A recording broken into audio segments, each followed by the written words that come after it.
Howdy, Marla fans. I am woefully behind on my Inktober drawings, and very likely won't finish them. But you know what? That's okay. One of them did stand out, and it sounded kind of fun, so I'm gonna go ahead and do it. And it was deer. And the image that I got in my head, well, it looks like this. We're gonna have a Jeep that's kind of side-on shot, right? Good amount of flex on this side, I think. So the idea is that it's up a mountain, right? Very precariously mounted on said mountain. I'm gonna push the rules of perspective here. We're pretty cartoony type drawing, as usual. Just because I'm going to be fast, and proportion and scale and etc. is probably not going to be my aim here. I'm more so going to be selling the concept, which is these two deer are driving the Jeep. Or, well, one of them is driving, you know. Can't both drive it, obviously.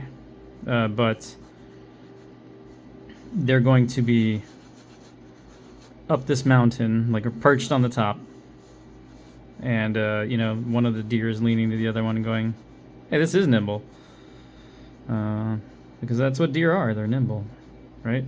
Unless, you know, they're jumping in front of your vehicle.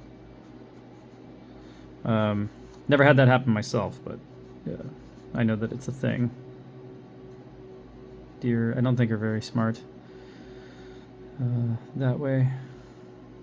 Some people like them. Depends on who you talk to, right? Like, some people really love deer. Some people not as much. But we're gonna treat them nice. Like this. Go. There, we're getting a little rough Jeep in here. Get, you know, obviously some rules you can't break. Like, you know, if you're gonna make a tire, make it round. And, you know, come up with, you know, decent perspective for that tire, I guess. But we can push things like the axle travel and such. I mean, this also completely unrealistic for a stock Jeep, I think. I mean, even with clapped out springs, you'd be lucky to get this much travel. Anyways, so let's see, what are we doing here?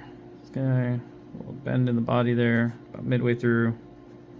That bend in the body, by the way, if you've ever seen a stock Jeep, there's kind of a seam there. And if you look down, you can tell that, like, this whole front half is kind of angled towards the grill a bit. And that's about halfway on a Jeep right there at that line. That's your trivia for the day. Especially if you're, you know, find yourself drawing Jeeps. That kind of gives you a good landmark where things should be, kind of. Put our seat there. I will also admit I don't draw deer very often. I clearly draw Jeeps enough. I don't know what enough is, but this is probably enough. So when we get to that point, don't expect greatness. I guess. That probably won't be the most stellar deer you've ever seen. This grill is really rough. That's all right. I'm gonna stick to. We're gonna have a really flexed out spring. Probably this deer is going to have a problem when the weekend is done, because he's gonna have bent springs. So the shackles, when you're fully compressed, that front one will swing forward, and then the other one will be swinging way down to, oops, well, that pumpkin should be on that side. There we go. Something like that. Little fender. Gonna imply putting the cart before the deer here. Doing my value under the fender before I've blocked in all of my components, but that's okay. I am the master of my own fate at times, and sometimes it's nice to have that freedom. If you are an artist or you are building a Jeep, that is your prerogative, right? Some things can probably help you, though, like, I don't know, doing things in the right order. But sometimes you need to learn those lessons on your own. Okay, we got a little locking hub there, and obviously they're locked because they're four-wheeling it. Probably should have aired those tires down. This is a competent deer. He's got them aired down a little bit. And we're going to just kind of... Don't need to get too detailed with all the tires and stuff in the back. That mountain should have some dimension. There we go. Okay, deer time.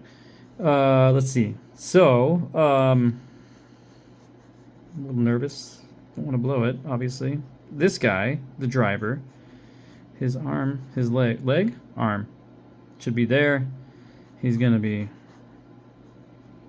just relaxing. Like, he's got this. He knows what this thing's going to do. He's not nervous at all. He might be a tiny bit cocky, right? He's got, so deer have kind of a triangular head, and then they have these big oval ears, and I can tell already I've not left myself enough room for his antlers. But that, you know, that's okay.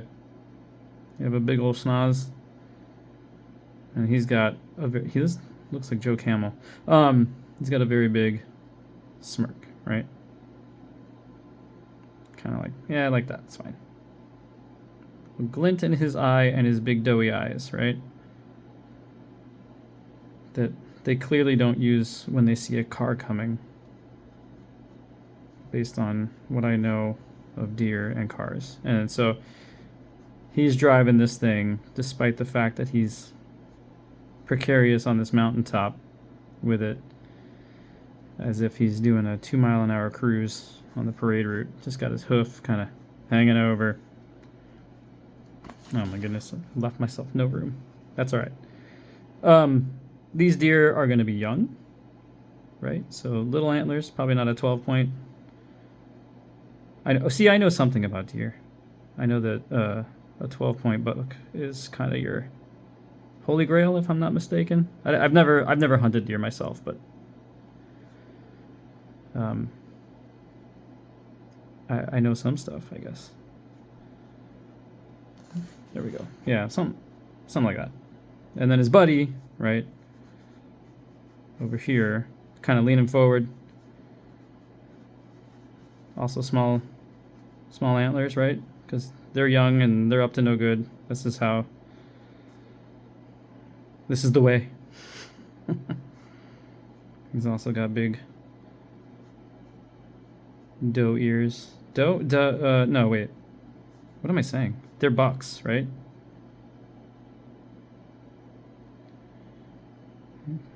There you go.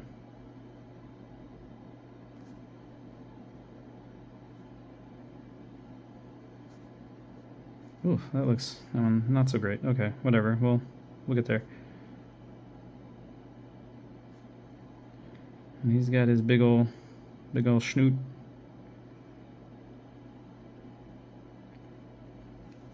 And he's like, hey.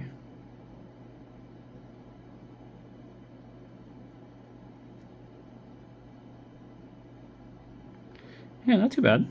Not too bad. I mean, that's kind of close enough, I think, for government work, as they say. That's what my grandpa used to say. Close enough for government work. Which is scary, because I think he worked for the government, allegedly. And let's see, what's he got? Oh, he's got his arm out. Like, hey, wow, you were right. This thing is nimble. A very loose approximation of a deer. Okay. I think this tracks.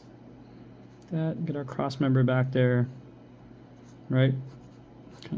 Straighten out that wheel a little bit, and I'm not doing any tread on there because I'm lazy. Or I mean, no, I'm lazy. Come on, let's be honest. Yeah, it's our axle, right? And then our spring would be somewhere in there. And these things would all be dark under here. It'd be hard to see.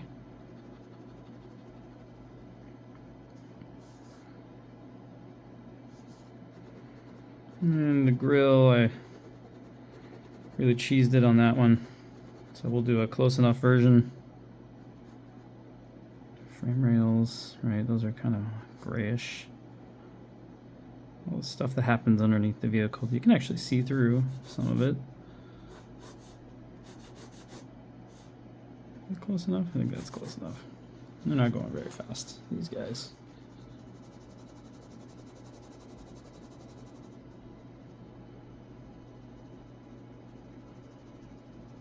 A bunch of lines. Gotta do this quick because I got things to do. You know how it is.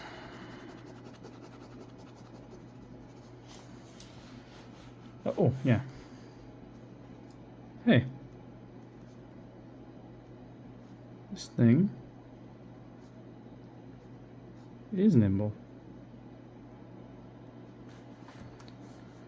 Boop, boop. Yeah? Yeah. I think we're good. Oh, don't forget to tie your windshield down, guys and girls. You gotta not forget to tie your windshield down. I'm sure some of you have made that mistake.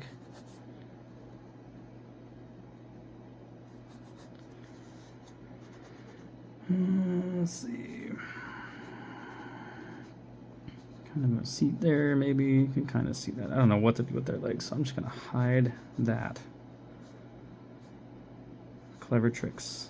Clever tricks. And then, let's see, windshield. Yeah, I think that's probably pretty good. There would be probably the spare tire, or the rear tire there. Yeah? What do we think, guys and girls? That looks pretty good. Let's do the thing. Inktober 2025. Number, I lost track. We're just gonna call it number 5. And deer. All right, that's it. Thanks for watching. Kind of all of it, maybe.